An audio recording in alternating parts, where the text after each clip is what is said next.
You won the world, but somewhere along the way you lost yourself. You climbed every mountain they told you to climb. You chased every prize they promised would make you whole. You crossed every finish line with a smile painted on your face, while something inside you quietly withered. No one talks about that part. They talk about success, about drive, about the art of winning, but they never tell you about the silence that follows the applause. They never tell you about the empty feeling that creeps in after the celebrations end, after the titles are printed, after the dream is realized, and the person standing in the mirror still feels hollow. You did everything right. You chased everything they said mattered. You built the life that was supposed to heal you. And yet, here you are, surrounded by everything you thought would complete you, and feeling more lost than ever. Maybe you know the moment. Maybe it was standing alone at the top, holding the trophy, realizing that victory doesn't silence the loneliness. Maybe it was walking home after the big win, carrying a plaque in one hand, and a silence you couldn't explain in the other. Maybe it was that ride back from the celebration dinner, watching the city lights smear against the window, wondering how you can feel so invisible inside a life so visible. Carl Jung once said that many are not suffering from failure or loss, but from the senselessness of their victories. And when you look around at the life you built, the one that cost you pieces of yourself to achieve, you understand exactly what he meant. They don't love the real you, they love the version of you that wins, the version that never falters, never doubts, never disappoints, the mask. But the mask has a price, and the price is your soul.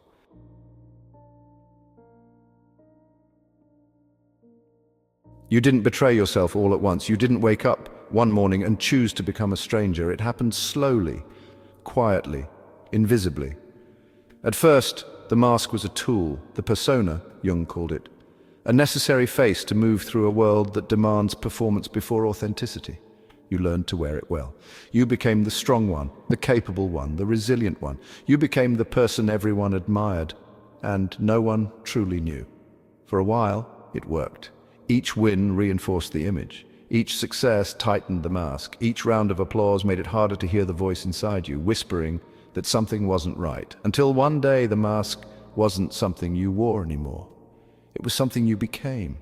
You smiled when you were drowning. You laughed when you were starving for meaning. You performed when your soul was begging for rest. You became celebrated but invisible, visible but unknown, surrounded but profoundly alone.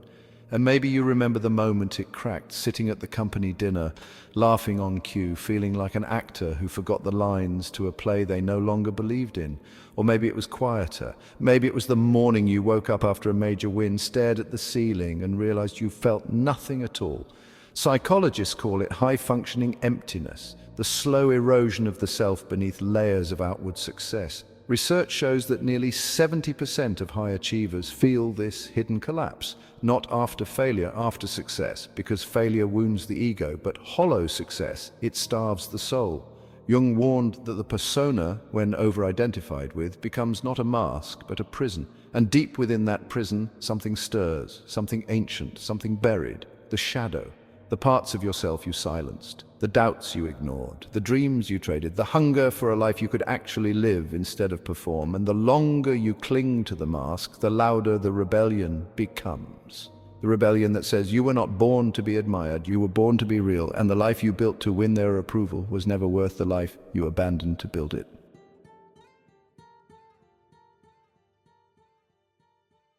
You reached the summit, you carried the weight. You made the sacrifices, you built the life that everyone said would finally make you whole.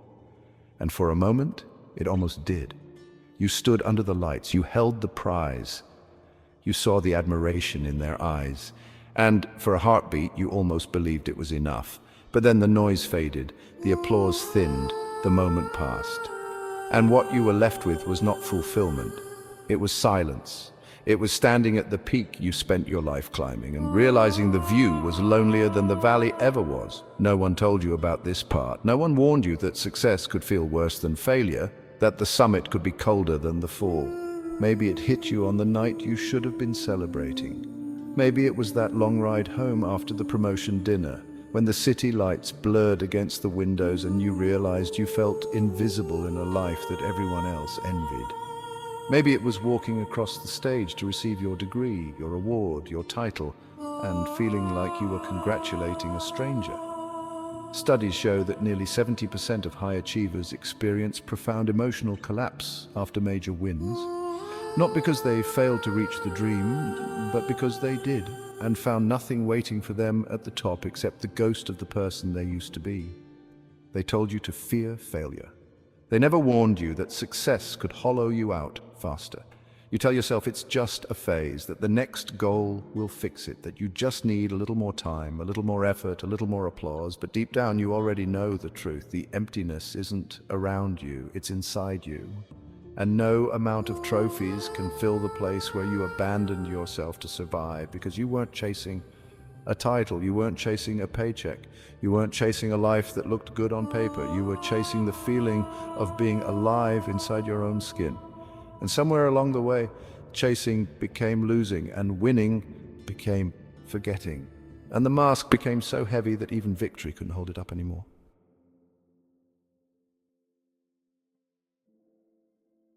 You keep smiling, you keep producing, you keep winning, because stopping would mean facing the truth you've buried under a lifetime of applause. The truth that whispers every time the crowd roars. The truth that gnaws at the edges of your polished, perfect life. That somewhere between becoming what the world wanted, you forgot what you wanted. At first you can hide it, you laugh at the right moments. You celebrate the wins, you show up with the mask polished and shining, but the cracks are widening. You feel it when you're laughing at the team dinner, hearing your own voice like it's coming from someone else. You feel it when you walk into your home, filled with the symbols of your success. And it feels more like a museum than a life.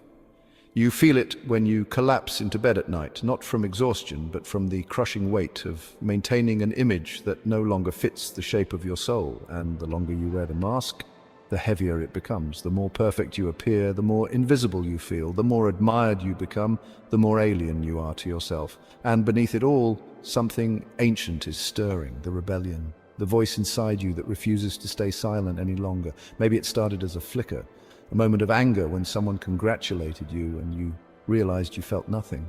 Maybe it surfaced as a grief so deep you didn't have words for it. A mourning for a life you were still technically living but no longer inhabiting. Maybe it's rising now even as you hear these words. The quiet truth you've tried to outrun.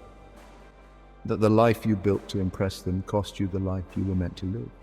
And the mask, the beautiful, celebrated, invincible mask, is beginning to crack.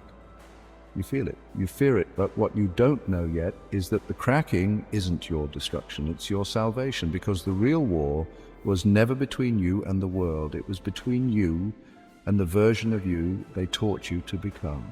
And for the first time, standing at the edge of the life you no longer want, you see it clearly. You weren't losing your mind, you were losing your mask. And finally, you are beginning to come home.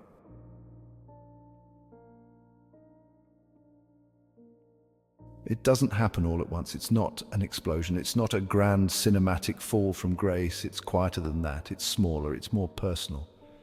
It's a moment when you realize you can no longer hold up the life you built. It's a morning where the thought of putting the mask back on feels heavier than defeat. It's sitting alone in your perfect house, your perfect office, your perfect world, and feeling like you're standing inside someone else's life. At first, you try to fix it. You tell yourself it's just exhaustion. You tell yourself to push harder, smile wider, aim higher. You chase the next goal. You chase the next distraction. You chase anything that will drown out the growing truth inside you. But no matter how fast you run, the emptiness keeps pace. Because the truth you are fighting is no longer hiding. The truth that says the life you built was never built for you. The mask you wore was never meant to become your skin. And you're not breaking down. You are breaking free.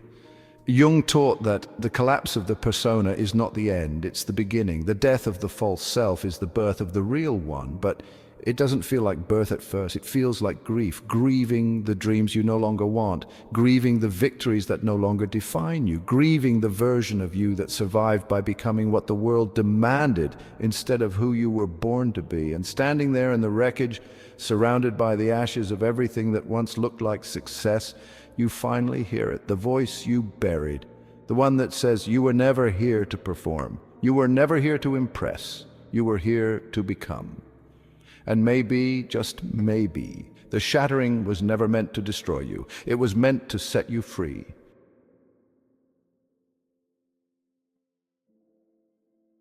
Freedom doesn't arrive with fanfare.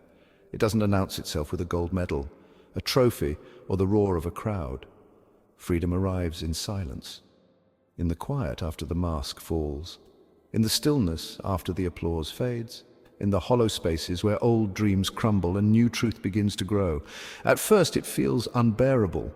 You grieve the persona you wore so well. You grieve the safety of being admired. You grieve the certainty of knowing exactly who the world wanted you to be. And underneath the grief, something else stirs, not emptiness, not loss, life. You start to move differently, not chasing but choosing, not performing but living, not seeking to be seen but daring to be yourself. You start craving different things. Mornings without performance, conversations without pretense, a life without the need to be anyone but who you are when no one's watching. This is what Jung called individuation, the sacred, terrifying, beautiful process of becoming whole, the process of reclaiming every fractured, silenced, hidden part of yourself, not to be perfect, not to be admired, but simply to be real. And when you live from that place, from the deep-rooted truth of who you are, something extraordinary happens. You no longer fear the silence. You no longer fear the cracks. You no longer fear being seen without the mask. Because you realize the only thing more painful than losing the applause is never hearing your own soul speak. And now, for the first time in years, maybe for the first time in your life, you hear it clearly. You hear your soul calling you home. And if this feels like your story, if the cracks are forming, if the rebellion inside you is rising, if you are standing at the edge of the life you no longer want, you are not broken. You are ready. Speak your truth. Tear the mask away. Share the story you've been carrying alone, because the moment you speak it, the moment you dare to be seen without the armor, you don't just free yourself, you tear down the walls for someone else too. And maybe that's how real freedom begins, not with a battle cry, but with a whisper, not at the finish line, but here, home, where you were always meant to be. If you saw yourself in these cracks and these climbs, leave a mark below. Your voice might be the map someone else is searching for.